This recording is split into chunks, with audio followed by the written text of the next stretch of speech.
Hello and welcome to American History Mysteries. I'm Coley Sims and I'll be your host. This is a special episode and we'll be featuring some of the creepiest unsolved serial killer mysteries in American history. We will discuss the Axman of New Orleans and the Zodiac Killer, along with our feature creature, which is a little different this episode, but focuses on Wisconsin and its serial killers. The Axman of New Orleans was a serial killer down in Louisiana that reigned terror on this city from 1918 to 1919. As you may have guessed, the serial killer's weapon of choice was his axe.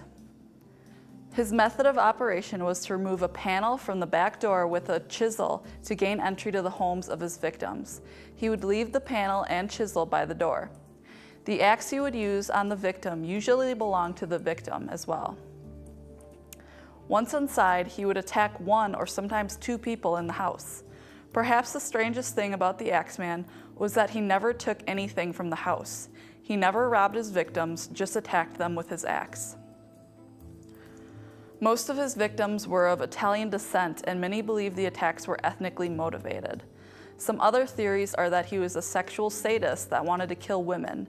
The most intriguing and substantial, however, is that his killings were linked to promoting jazz. On March 13, 1919, a letter believed to have come from the Axeman was published in newspapers all through New Orleans. The letter said that at 12:15 a.m. on March 19th, he would kill again, but he wouldn't kill anyone in a home that had jazz music playing. That night, jazz clubs all around New Orleans were jam-packed, along with hundreds of house parties playing jazz music. To go with those people, many armed themselves with guns and waited for the Axeman, some even writing letters to the newspaper telling him to try and come to their house.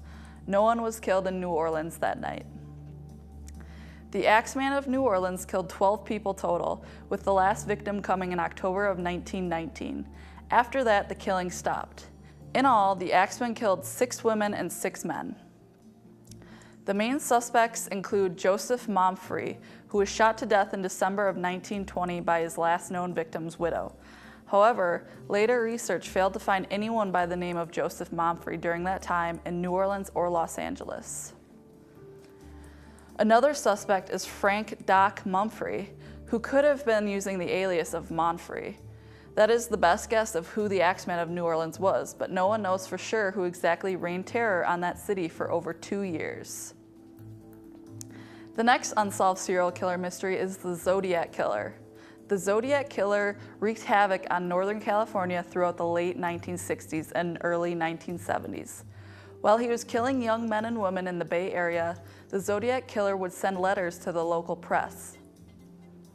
His first killing was a road attack on 2 high school students, one girl and one guy, in December 1968. The couple had pulled off the road to a Lover's Lane area at around 10 p.m.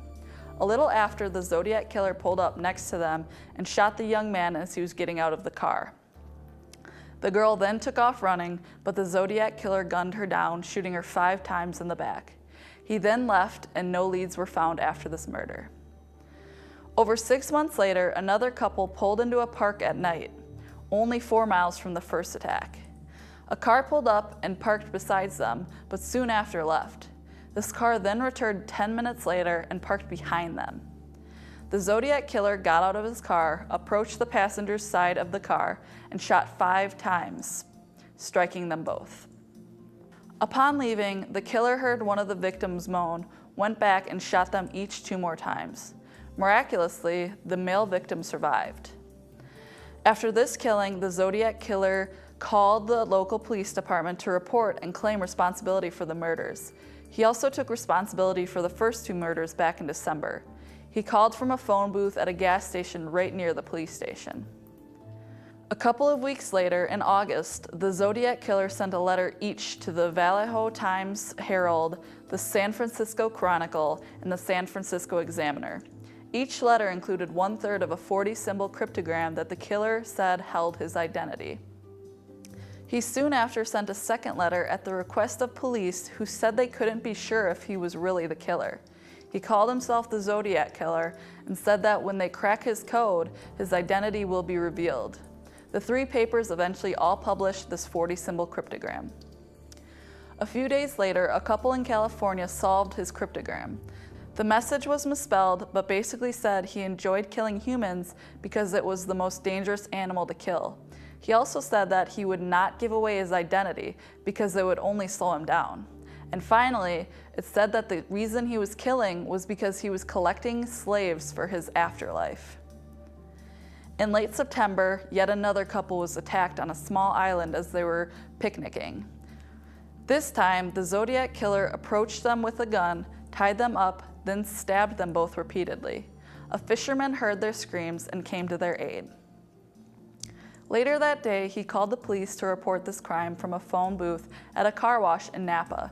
It was 27 miles from the crime and only about a mile from the police department. They found the payphone off the hook and recovered a palm print. However, this was never matched to anyone. Again, the girl eventually died, but the guy survived and was able to give a good description of the Zodiac Killer. After many more attacks and killings, along with letters to the press, the Zodiac Killer sent his final message to the press on January 29, 1974. His letter ended saying he had killed 37 people and the police had got him 0 times. Many people were investigated, but the investigators' best guess is that the Zodiac Killer was Arthur Lee Allen, based only on circumstantial evidence. He had the same typewriter one of the letters was written with, wore a Zodiac brand watch, and lived and worked nearby the first killings. His friend made him a suspect by telling the police he thinks he might be the Zodiac Killer. There are a few other main suspects, but the Zodiac Killer has never been caught. No one knows for sure who it was that killed 5 people for sure, with the possibility of 20 to 28 people, or 37 like he claimed. The Zodiac Killer remains unknown. We'll be right back with the feature creature.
At the University of Wisconsin-Whitewater, we're passionate about learning.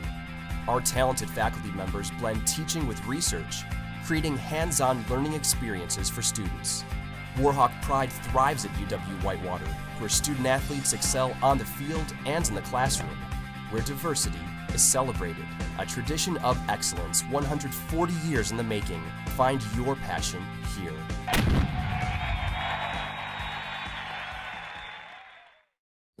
Are you bored on campus? Then come down to Warhawk Alley in the University Center. We have everything you need to take a break from your studies and have a great time. So come blow off some steam with our air hockey, darts, foosball, video games, 8 top-of-the-line Brunswick pool tables, and our 10-lane bowling alley. We have nightly specials, blacklight bowling, tournaments, and tons of chances to win prizes. For more information or to set up a reservation, call Warhawk Alley at 262-472-5681. The James R. Conner University Center on UW-Whitewater's campus is a gathering place for students of various cultures, backgrounds, and lifestyles. The UC is a great source for information, campus tickets, meetings, entertainment, food, gallery exhibits, workshops, and all of your hot card needs. Whether you're looking for a place to study between classes or just a place to hang out with friends, the UC is the place for you. For more information on the UC, please visit uc.uww.edu or go to facebook.com/uc.uww. Video One Media Services provides accomplished students the opportunity to enhance their college experience by working with real-world clients.